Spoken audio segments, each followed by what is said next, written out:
महाराज ने धन्य हो परम दयाल सद्गुरु सुखराम जी महाराज ने धन्य हो अनंत श्री सद्गुरु सुखराम जी महाराज के ज्ञान स्वरूप भगवान ने धन्य हो केवली भगवंता ने धन्य हो जीवा कारण जहाज ने धन्य हो मोक्ष के मालिका ने धन्य हो अनंत कोटि संताने धन्य हो राम सभा में राम राम महाराज शरणो सतगुरु दयाल को मुखे हृदय हरि नाम नित पथ संगत साधु के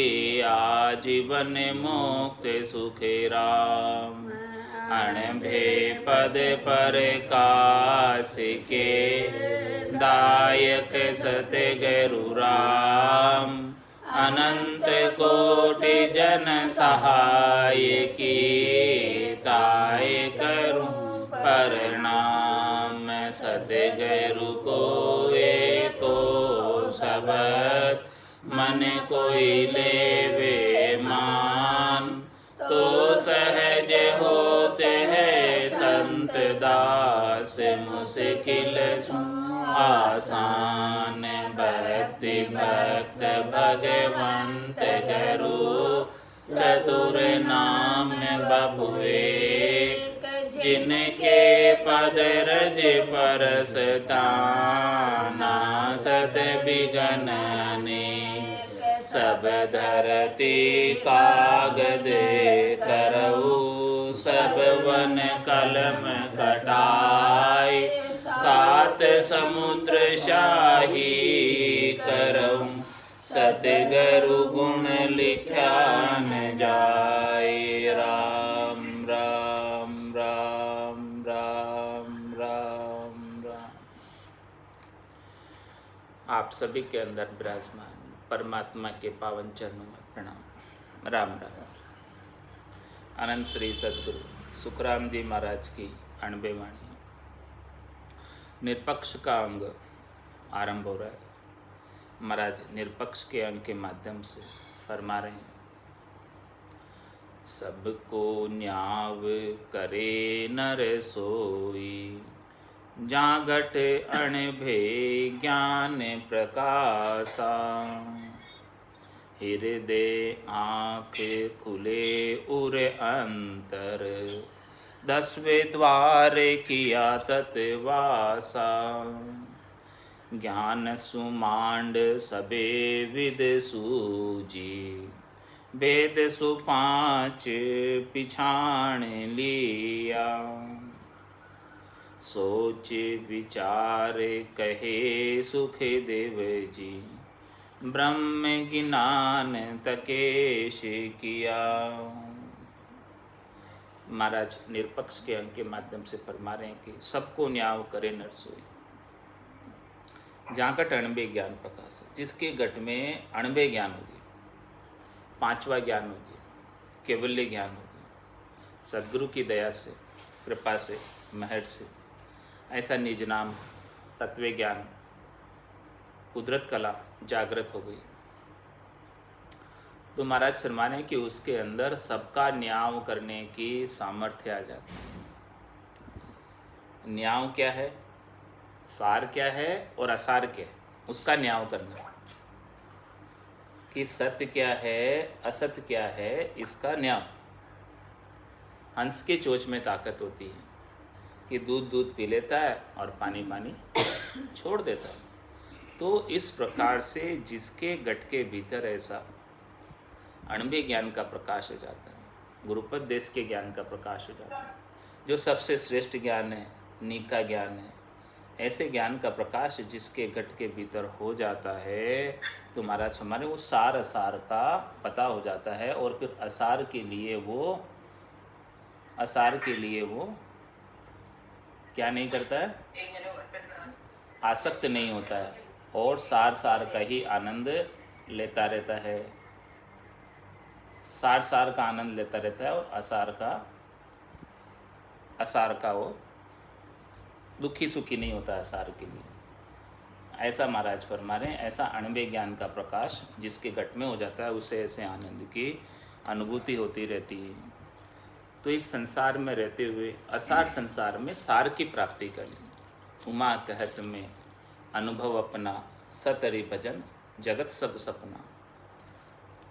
भगवान शंकर फरमा रहे पार्वती जी से कह रहे हैं कि ये संसार पूरा स्वप्नवत है और सत हरि का भजन है। तो जो हरि के भजन की मूल चीज़ है, सार चीज़ है, सहजा सुमरण जिनगर आया, रोम रोम रसना लिवलाया।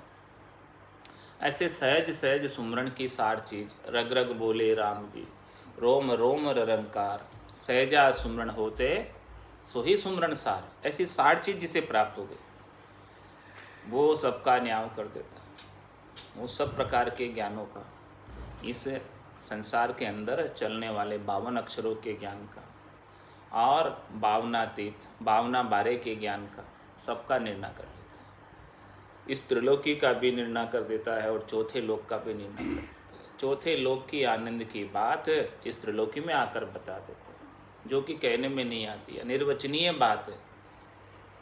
ऐसी अनिर्वचनीय आनंद की बात को यहाँ आकर बता देता है। ऐसा दुभाषियों नर जब चलावे, आप समझ पूरा समझावे। जिसके घट में ऐसा अणबे ज्ञान का प्रकाश है वो स्वयं पहले आनंद की प्राप्ति करता है और फिर दूसरों को भी ऐसा आनंद प्राप्त करवा देता है। उस नेंचर का लाभ दूसरों को भी प्राप्त करा देता है। क्यों कराता है? क्या उनको कुछ चाहिए? क्या उनको कोई स्वार्थ है? नहीं, केवल जीवों के प्रति दया का भाव है कि ये जीव 84 लाख जिमाजूड़ में जम की जाल में फंसे हुए और कितने ही दुखों को भोग रहे, कितनी यातनाएं भोग रहे, कितने ही कष्टों को भोग रहे। तो इन सब से बाहर निकालने के लिए ऐसा ज्ञान बख्शिश करते हैं। तो सबको न्याव करे नर सोई, झांकट अणबे ज्ञान प्रकाश है। इस प्रकार से महाराज फरमा रहे हैं कि वही निरपक्ष है जिसके पास ऐसे निरपक्ष वस्तु आई है। निरपक्ष वस्तु कौन सी है? जो न पाप में है और न पुण्य में, वही निरपक्ष है। जिससे पाप बनते हो जिसको करने से, या जिसको करने से पुण्य बनते हो, तो वो पक्ष की चीज़ होगी, निरपक्ष चीज़ नहीं। कुछ भी बन रहा है तो इसका मतलब पक्ष की बात होगी। तो महाराज में ये निरपक्ष ज्ञान किसके पास है? जिसके पास पाप पुण्य दोनिया सुन्यारा, बरम करम दोनिया सुन्यारा, जहाँ सु रहो लिवलाई, कै सुख राम राम बिन जग में सभी कर्म उपाय। ऐसा सबको न्याय बता दे, निरपक्ष निर्णय बता दे। ये निरपक्ष निर्णय है कि एक राम के बिना सब आन है, राम जी के नाम के बिना सब साधनों में भेड़ है। कोई भी साधन करो कलयुग में सजता नहीं। सज्जुग त्रेता द्वापर में तो अन्य कोई साधन सज जाता था, जब सज जाता था, तब सज जाता था, योग सज जाता था, व्रत उपवास सज जाते थे। लेकिन अब इन सब चीज़ों के अंदर भेड़ हो गया, कोई शुद्ध रहा ही नहीं, तो सजता नहीं। कलयुग केवल नाम आधारा, सुमिर सुमिर उतरे भव पारा। नाम का पराक्रम चारों युगों में था, लेकिन कलयुग में विशेष। तो सबको न्याव करे नर सोई, झांगट अणबे ज्ञान प्रकाशा। इस प्रकार से जिसके घट के अंदर अणबे ज्ञान का, घट पर्चों का आनंद प्राप्त हुआ है, वो सबका समझ बता देता है कि देखो इसका यहाँ तक का पहुँच है, इसका यहाँ तक का पराक्रम है, इसको करने से ये प्राप्त होगा। सबका निर्णय करके बता देता है कि किसको करने से क्या प्राप्त होगा, वो सब बताता है। फिर आपके हाथ में बात है कि आपको क्या करना है। शुभ कर्म कर स्वर्गा जावे, अशुभ किया 84, कै सुखराम भक्ति कर केवल परम धाम जन। इस प्रकार का महाराज समाज निरपक्ष निर्णय किए बिना, बिन निर्णय भक्ति करे, लोग किणी नहीं जाए और भड़बेता खाटा फिरे, रे घर के घर माए। घर के घर में ही रह जाते हैं और कहीं जाते नहीं हैं। घर कौन सा? ये त्रिलोकी में रह जाते हैं। 3 लोक का फेरा होई, गाणी बेल फिरे जो सोई, 4 वेद की त्रिगुण माया, लख 84 जीव बंधाया। इसी के अंदर बंधे रहते हैं। इस प्रकार का कोई निरपक्ष निर्णय करके बता दे न्याय करके बता दे कि सत्य क्या है, असत्य क्या है, साँच क्या है, झूठ क्या है, ब्रह्म क्या है, माया क्या है, सबका निर्णय खोल कर समझा दे। तो सबको न्याय करे नर सोई झांकट अणबे ज्ञान को, वही कर सकता है ऐसा न्याय, ऐसा निर्णय, ऐसा ज्ञान वही बता सकता है जिसके घट के भीतर अणबे ज्ञान का आनंद समाया हो, जिनके घटपर्चों का अनुभव हो, जिसके पास सद्गुरु की सत्ता जागृत हो। अणबे ज्ञान का प्रकाश क्या है? सद्गुरु की अगाध सत्ता का अनुभव घट के भीतर जिसे हो रहा है, उसके अणबे ज्ञान का प्रकाश। सद्गुरु का ज्ञान अणबे ज्ञान, उनकी सत्ता अणबे की सत्ता। ऐसे अणबे की सत्ता का ज्ञान का अनुभव जिसके घट के भीतर जो आनंद ले रहा है ऐसे ज्ञान का, उसके घट के भीतर अणबे ज्ञान का प्रकाश है। तो उसे पता है कि ये तो सत्य चीज है, बाकी सब पाखंड है, बाकी सब हद के व्यवहार है, बाकी सब ऊपर के व्यवहार है। तो ऊपर के व्यवहार के लिए, हद के व्यवहारों के लिए इतना दुखी सुखी नहीं होता है। हो गया तो ठीक, नहीं हुआ तो कोई खास बात नहीं, सहज वृत्ति में आ जाता, क्योंकि उन्हें भीतर का आनंद सहज सहज के अंदर प्राप्त हो रहा है। जब ऐसा भीतर में महारस प्राप्त हो जाता है, महारस से ज्ञान आनंद पद उपजे जदियो निर्भय, जब ऐसी निर्भयता आ जाती है फिर उसके लिए कोई यम नियम नहीं रह जाता है, नियम धेम कुछ नहीं रह जाता सर। फिर तो कहता है ऐसो समियो सदैव हमारे, 8 पौर क्या सांझ सवेरे। ऐसा आनंद का समय तो हमेशा है, 8 पौर का है। क्या प्रातः काल संध्या करें, क्या मध्याह्न संध्या करें, क्या संध्या करें, सायंकाल संध्या करें, ये सारा उनके लिए एक राम नाम में सब कुछ समाहित हो जाता है। ऐसा आनंद उन्हें सब कुछ प्राप्त हो जाता है। ऐसे साधन है, ऐसा चीज़ है जिसे कर लेने के बाद और कुछ कर लेना बाकी नहीं रह जाता है। तो इस प्रकार से महाराज फरमाए कि इसमें सब कुछ समाहित आ गया। प्रकार ब्रह्मवाचक, मकार मायावाचक, ब्रह्म और माया के सिवाय और कुछ है नहीं, सब कुछ इसमें आ गया। सबको पोखण इससे प्राप्त हो जाता है। तो सबको न्याव करे नर सोए जागट अणबे ज्ञान प्रकाश। जिसे ऐसे राम नाम का और निज नाम का आनंद गट के भीतर आ गया, और ऐसे अणबे के ज्ञान का गट पर्चे जिसे गट के भीतर होने लगे हैं, वो सबका न्याव कर सकता है। और हृदय आँख खुले और अंतर 10वें द्वार किया तत्वासा, उसके महाराज हमारे हृदय की आंखें खुल जाती हैं। चरम चक्षुओं की तो आंखें खुली हुई है ही है, लेकिन भीतर के नयन खुल जाते हैं। वो कब खुलते हैं? दिव्य नयन माया का खुलिया ब्रह्म अखंडित सूझे, कै सुखराम ब्रह्म का खुलिया परम धाम जब सूझे। ऐसे दिव्य नयन, भीतर के नयन खुल जाते हैं। हृदय आँख खुले और अंतर, भीतर में, भीतर से अनुभव होता है। और जिन पाया जिन गट ही पाया, बायर फिर जन्म गमाया। इन चरम चक्षुओं से रूप के दर्शन से इतना लाभ प्राप्त नहीं होता है जितना लाभ हिये के चक्षुओं से, दिव्य नयनों से, ज्ञान चक्षु से, सूरज चक्षु से, ब्रह्म चक्षु से सत परमात्मा के दर्शन करने से प्राप्त होता है। आनंद स्वरूप दर्शन सत परमात्मा के घट के भीतर होते हैं। और जिन्हें भी आज दिन तक हुए हैं, जो भी केवली भगवंत हुए हैं, जिन्होंने केवल्य पद आनंद पद को प्राप्त किया है, सब ने ऐसे अंतर्मुखी होकर भीतर की साधना की और परम पद के वासी हुए। तो हृदय आँख खुले और अंतर 10वें द्वार किया तत्वासा। अब उनका वास कहाँ रहता है, निवास कहाँ रहता है? आसन हमारा गिगन मंडल में। आसन कहाँ लगा रहता है? गिगन मंडल में, 10वें द्वार में। 10वें द्वार करे हंस केला और अनंत कोट संतन का मेला। तो 10वें द्वार में ही केड़ करता है, 10वें द्वार में ही आनंद मनाता है, 10वें द्वार के अंदर ध्वन्यात्मक शब्द को सुनता रहता है और सुरता उसके साथ लगी रहती है। सुरता वहाँ शब्द को छोड़कर कहीं जाती नहीं। 10वें द्वार किया तत्वासा। ऐसे 10वें द्वार के अंदर उस तत्व ज्ञान में, ध्वन्यात्मक शब्द में ध्यान लगा रहता है। वो सता समाध रात दिन गर्जे, नौपत बाजे नाम की दिन रात एक सार, एक शरीर की नौपत बाजती रहती है। तो 10वें द्वार किया तत्वासा। ज्ञान सु मांड सबे विद सूजी, ज्ञान सु मांड सबे विद सूजी, भेद सु 5 पिछाणे लिए। मांड क्या? ये पूरा संसार, ये पूरा मंड, ये पूरा ब्रह्मांड, ये पूरा संसार किससे सूझा? ज्ञान से। ज्ञान से कैसे सूझा? सद्गुरु ने ऐसे ज्ञान की दूरबीन दी, उस दूरबीन से घट के भीतर देखा कि बाहर जो ब्रह्मांड में है वो तो सब चीज़ें घट के भीतर ही।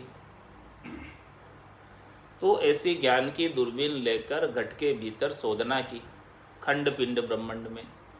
तो खंड पिंड ब्रह्मांड में ही पूरा ये त्रिलोकी सूझ गई, स्वर्ग मध्य पाताल सूझ गया खंड पिंड ब्रह्मांड में घट के भीतर। महाराज फरमाने कि बाहर जो ब्रह्मांड में है वो सब कुछ पिंड में है, उसका सांकेतिक रूप सब कुछ पिंड में दिया।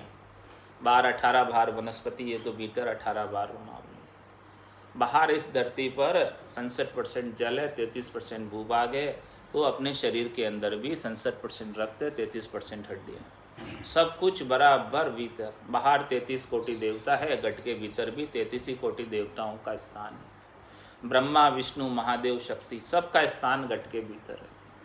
सभी घट के भीतर जो भी दर्शन करना चाहो सब घट के भीतर प्राप्त हो जाते हैं। इस राम नाम की साधना में ऐसा पराक्रम है कि जिन्होंने बाहर कभी दर्शन दिए नहीं होंगे, लेकिन अब घट के भीतर ध्यान अवस्था में सबके दर्शन प्राप्त हो जाएंगे,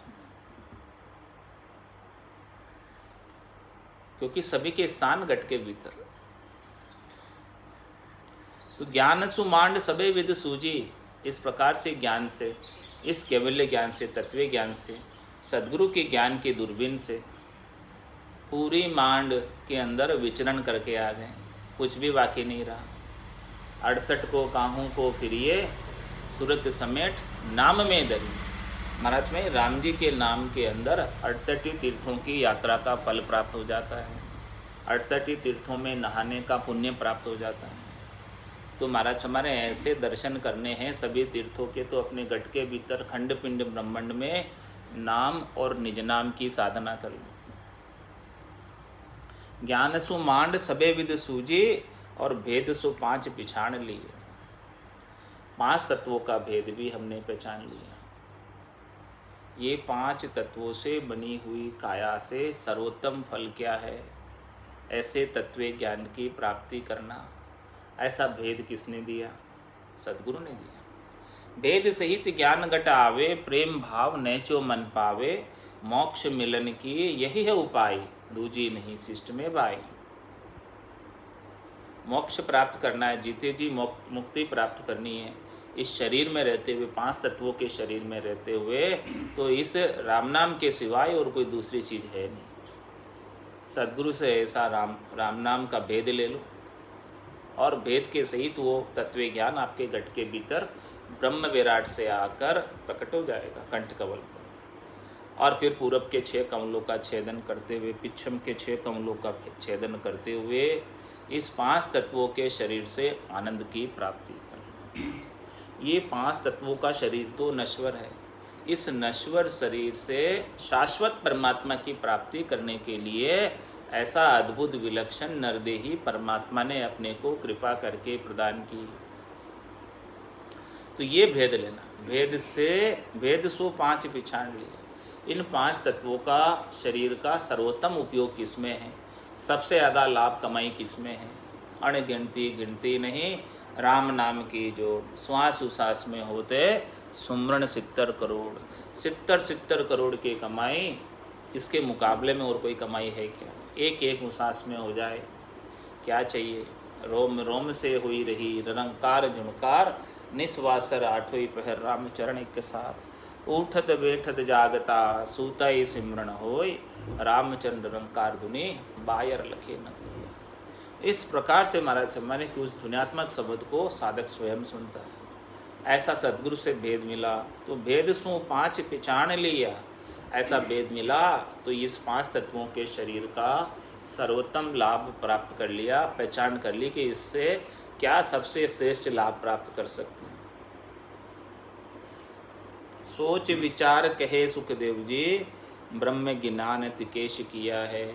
इस प्रकार से महाराज फरमा रहे हैं कि हमने सबको निरखा है, परखा है, देखा है, और जिसके घट के भीतर ऐसा अणबे ज्ञान का घट पर्चों का प्रकाश हो गया, और जो सत और असत का न्याय कर दे कि ये तो सत है, ये असत है, और जिसके हृदय की आँख खुल गई, ज्ञान चक्षु जिसके खुल गए, सूरज चक्षु खुल गए, ब्रह्म चक्षु खुल गए, दिव्य चक्षु खुल गए, और जिसका ध्यान हमेशा 10वें द्वार में लगा रहता है, सत्ता समाधि के अंदर दुनियात्मक शब्द को हमेशा सुनता रहता है, और जिसने खंड पिंड ब्रह्मांड के अंदर पूरे शब्द की शोधना की है, और ऐसा भेद सद्गुरु से प्राप्त करके 5 तत्वों के शरीर का जिसने सर्वोत्तम उपयोग कर लिया है, उसे ब्रह्म ज्ञान हुआ है।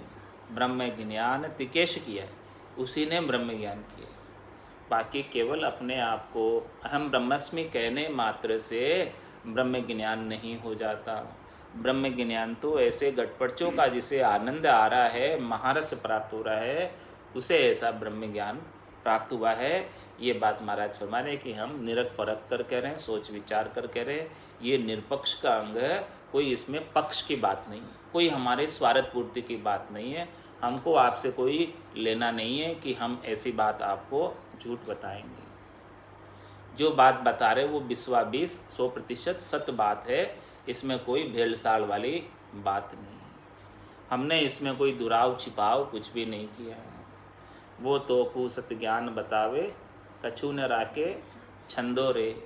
ऐसा सत्य ज्ञान बता रहे कि जिसके अंदर कोई छंदा नहीं रखना है, यानी जिसमें कोई दुराव छिपाव नहीं है, जिसमें कोई हाइड एक्सपेंसेस नहीं है कि आपको ऊपर से क्या बताया भीतर से क्या होगा, ऐसा कुछ भी नहीं। सब कुछ क्लियर कट महाराज ने खोल कर बता दिया कि ऐसा निरपक्ष ये ज्ञान है, केवल ज्ञान, जिसमें न तो किसी जाति का भेड़ है, न किसी वर्ण का भेड़ है, न किसी आश्रम का भेड़ है, न किसी स्त्री या पुरुष का भेड़ है, न किसी पढ़े लिखे बिना पढ़े लिखे का भेड़ है। किसी की कोई बाधा नहीं है। ऐसा निरपक्ष नाम है ये राम नाम। अछौतिक नाम है, इसके कोई छौत भी नहीं लगती है, इसके सुवासुतक भी नहीं लगता है, इसके कुछ नहीं लगता। किसी भी अवस्था में इसे ले सकते हैं। ऐसा ये निरपक्ष ज्ञान है, निरपक्ष नाम है। और जो इसे धारण कर लेता है वो भी निरपक्ष हो जाता है इस संसार से, प्रवृत्ति पसारे से अलग होकर, राग द्वेष से अलग होकर, तेरी मेरी से अलग होकर परमात्मा पद को प्राप्त हो जाता है। ऐसा ये निरपक्ष का अंग है और निरपक्ष का ज्ञान है। ऐसा जिसके गट के भीतर जागृत हुआ है उसे ब्रह्म ज्ञान प्राप्त हुआ है। कामहीन क्रोध डिंब लोभहीन मोह है, अरि 8 पोर सुने राम गुणे गावे है। पापहीन पुण्य हर्ष सोगहीन सासो है, सांस ही ऊ सांस धरे नाभ दिस ध्यावे है। राग द्वेष मेरी तेरी कछु नहीं धारणा, निरापखी ज्ञान करे और समय जावे है। कहे सुखे राम हरे नाम रस पीजिए, ऐसो हरि जन हरि राम जी को भावे है। देखो महाराज कैसी अद्भुत बात बता रहे हैं, विलक्षण बात बता रहे हैं। भक्ति करने वाले जन के अंग लक्षण बता रहे हैं कि भक्ति करने वाले जन को किस प्रकार से भक्ति में लगना चाहिए, किस प्रकार से राम नाम का सिमरन करना चाहिए कि इतना सिमरन बन जाए, ऐसी अवस्था आ जाए सिमरन करते करते कि अपने गट के भीतर कामहीन क्रोध डिंब लोभहीन मोह, ये सब गत हो जाए, ये सब चले जाए। किसके प्रभाव से? नाम और निज नाम के प्रभाव से काम चला जाए, कामनाएं चली जाए, जो क्रोध चला जाए। क्रोध कब जाएगा? क्रोध का मूल अज्ञान है, और अज्ञान किस लिए उत्पन्न होता है? अहंकार की वजह से। मैं हूँ, ये मेरा वजूद जब तक है तब तक अहंकार है, और जब तक अहंकार है तब तक मेरे से नहीं पूछा, ये क्रोध आ गया। बोलो आ गया कि नहीं आ गया? सो करो सो राम जी, मैं तो करता नाही, राम चरणों में करूँ बड़ी चूक मुझ माए। तो महाराज हमारे ये क्रोध कब गत होगा? क्रोध कब जाएगा? जब ये अहंकार जाएगा। और अहंकार कब जाएगा? जब राम नाम के प्रभाव से अपना कृतत्व अभिमान चला जाएगा कि मैं जो कर रहा हूँ उससे मेरी मुक्ति नहीं होने वाली, मेरे करने से मोबल कर्म न जावे। ओ प्रभु जी, मोबल कर्म न जावे। आगे किया तिके किन पारा, अभी वही हो यार, मेरे बल से तो कुछ नहीं होने वाला। जब संत सदगुरु कृपा करेंगे तभी कुछ होने वाला। तत्व रूपी गुरु की दिल मेर भाई, निज नाम में जागे शिस्तन न माई। इस प्रकार से महाराज फरमाने कि अपने कर्तृत्व अभिमान को खोकर कि मेरे करने से कुछ होवत नाही, संतों की सदगुरु की कृपा से ही होवे, तब जाके ऐसा अहंकार जाता है। और अहंकार के चले जाने से क्रोध भी चला जाएगा, और कामनाएं तो भजन से ही जाएगी। भजन सु वासना जड़ जाए, दूजो और कोई नहीं उपाय। तो काम ही न क्रोध डिंब, डिंब भी न हो। डिंब किसे कहते?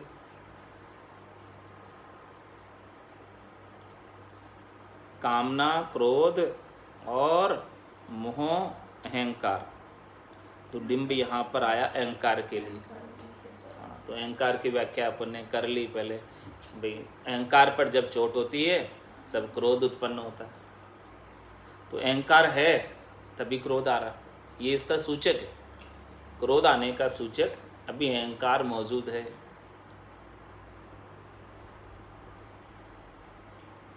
और ये जो अहंकार है ये दिखता नहीं है, बहुत सूक्ष्म है, जीना है, माया है। एक बार गोरखनाथ जी और मच्छिंद्र नाथ जी जा रहे थे। मच्छिंद्र नाथ जी गोरखनाथ जी के गुरु। तो गोरखनाथ जी बड़े सिद्ध थे। तो मच्छिंद्र नाथ जी बार बार गोरखनाथ जी के सिर के ऊपर दे मारते अपने हाथ से। एक बार मारी, गोरखनाथ जी कुछ नहीं बोले, चलते रहे। दूसरी बार मारी, कुछ नहीं बोले, चलते रहे। ऐसे करके 8-10 बार मार दी मच्छिंद्र नाथ जी ने गोरखनाथ जी के सिर पर।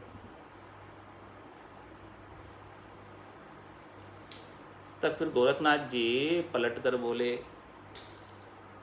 कि गुरुजी, आप जो इसके अंदर मेरे अंदर खोज रहे हो वो है नहीं। आप मेरे अंदर अहंकार को खोज रहे हो।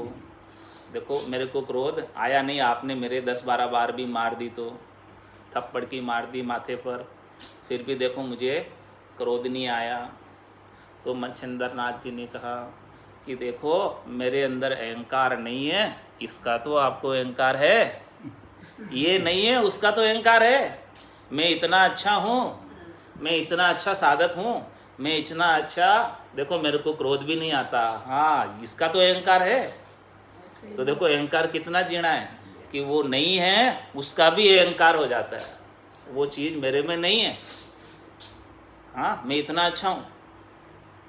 जैसे नारद जी में गए ना, नारद जी काम वासना जीत लिए भगवान के पास गए। नारद जी का इनका अहंकार है एकदम बना गया, क्योंकि मैंने तो काम वासना जीत ली। तो भगवान हमेशा किसी का अहंकार नहीं रखते हैं। भगवान अहंकार के आहारी हैं। भगवान को अहंकार का आहार कर लेते हैं, किसी का अहंकार रखते नहीं हैं।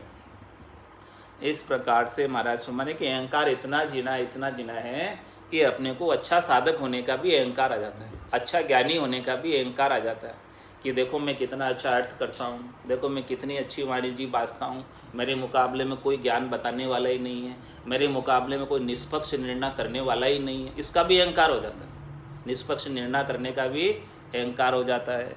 तो महाराज फरमाने कि काम ही न क्रोध, डिंब लोभ ही न मोह है।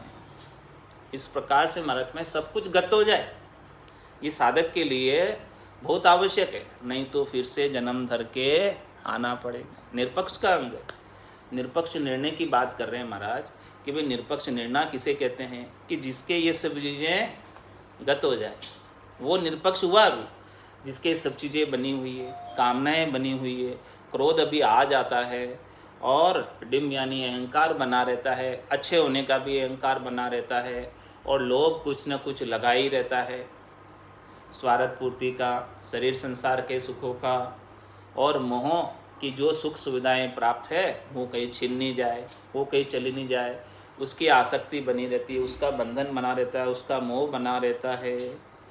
तब तक महाराज हमारे वो निरपक्ष तो नहीं हुआ। और अरे 8 पोर सुने राम गुण गावे है। साधक के लिए ये आवश्यक है कि वो 8 पोर ही राम जी का गुण गान गाता रहे, अपनी रचना से राम राम का उच्चारण 8 पोर करता रहे। जागे जिते राम ही सिमरे, सूता हुई अभ्यासा। नर संज्ञा ज्ञान ध्यान गुण साध समागम, सिमरन कथा बिलासा। जागे जिते राम ही सुमरे, सूता हुई अभ्यासा। ये नर संज्ञा, इसमें मनुष्यपना है। तो महाराज माने कामहीन क्रोध डिम्ब लोभहीन मोह है, ये सब अच्छे साधक के लक्षण बताए महाराज ने कि ऐसे अंग लक्षणों का समावेश अपने अंदर होना चाहिए। साधना के परिणाम स्वरूप, साधना के पराक्रम से, नाम और निज नाम के पराक्रम से। अरे 8 पोर सुने राम गुण गावे है।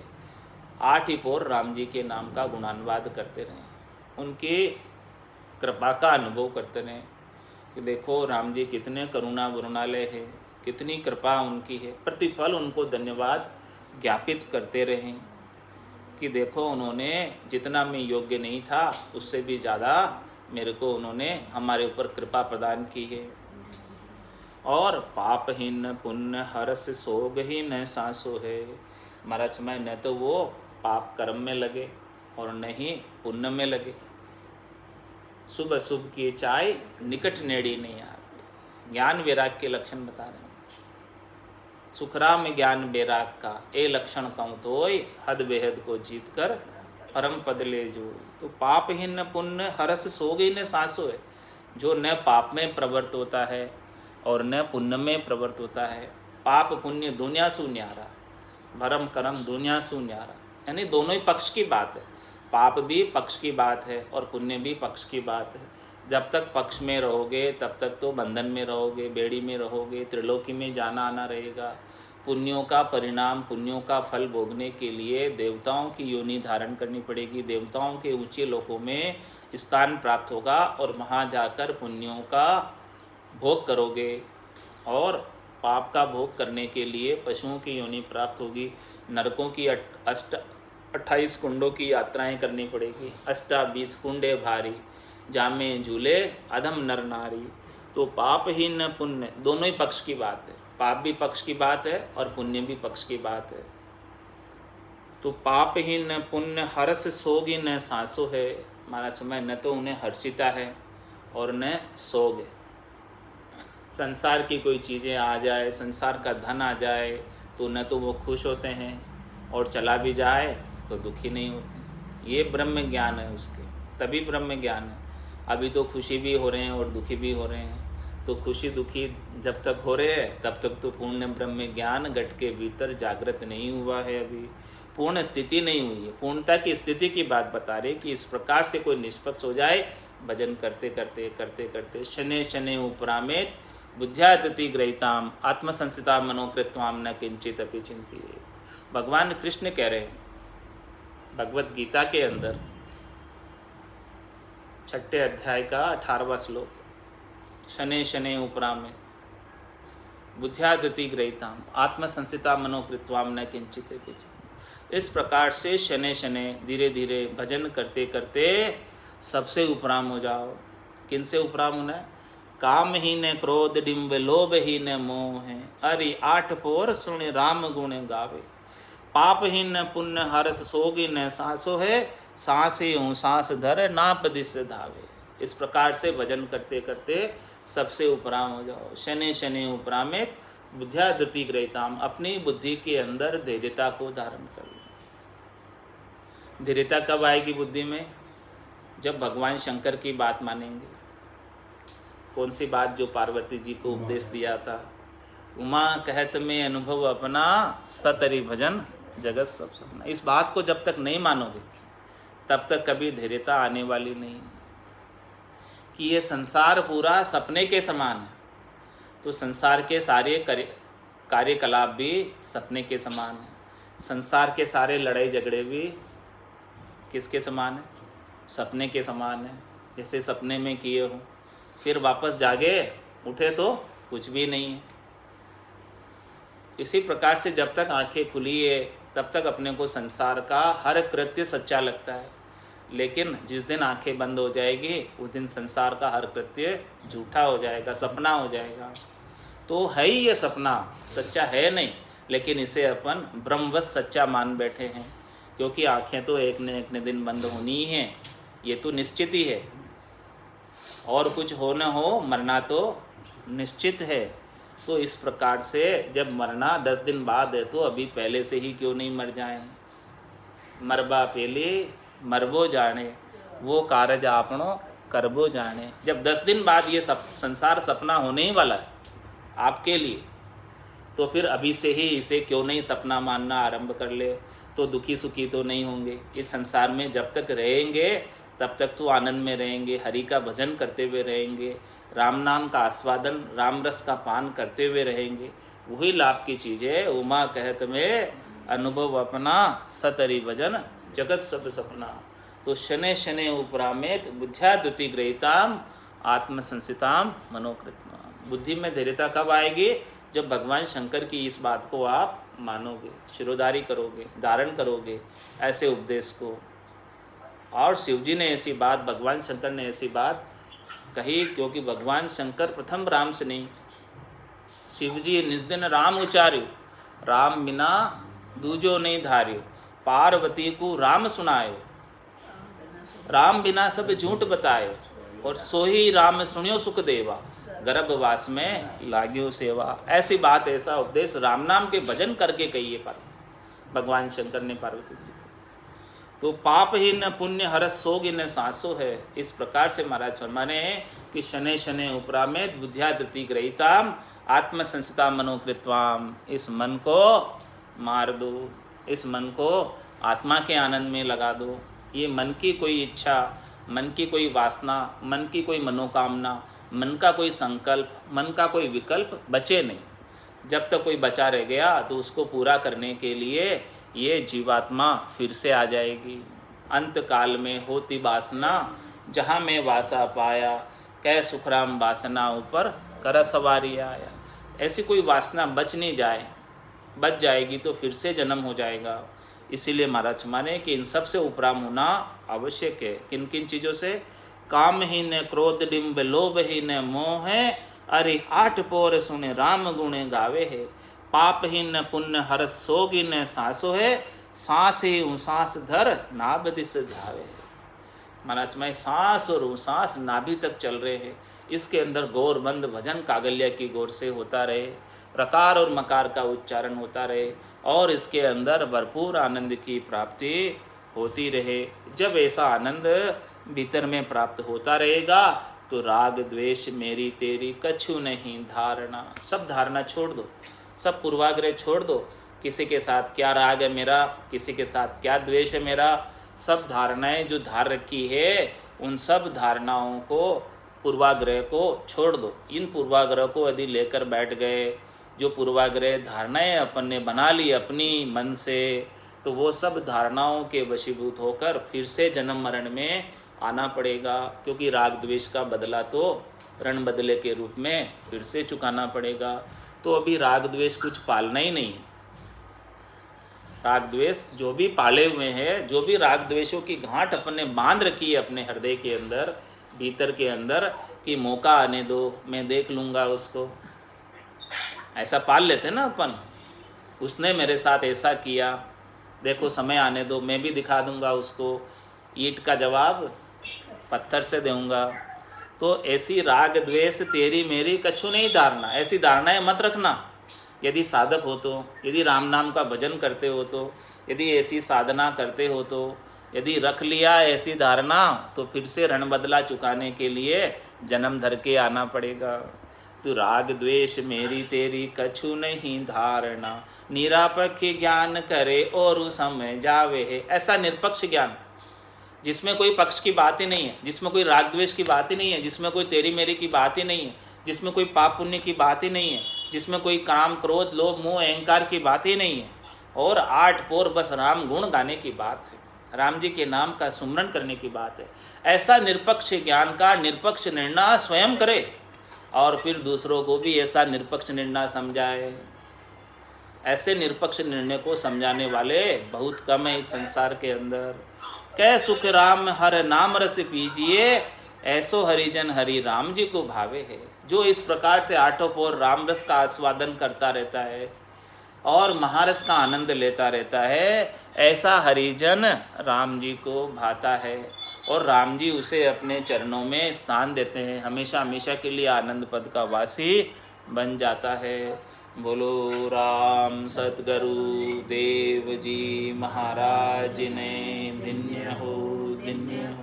परम दयाल सतगुरु सुखराम जी महाराज ने धन्य हो, धन्य हो। अनंत श्री सतगुरु सुखराम जी महाराज के ज्ञान सस्वरूप भगवान ने धन्य हो, धन्य हो। केवली भगवंता ने धन्य हो, धन्य हो। जीवा तारण जहाज ने धन्य हो, धन्य हो। मोक्ष के मालिका ने धन्य हो, धन्य हो। अनंत कोटि संताने धन्य हो, धन्य हो। राम सभा में राम राम महाराज, राम राम सा, राम राम सा, राम राम सा।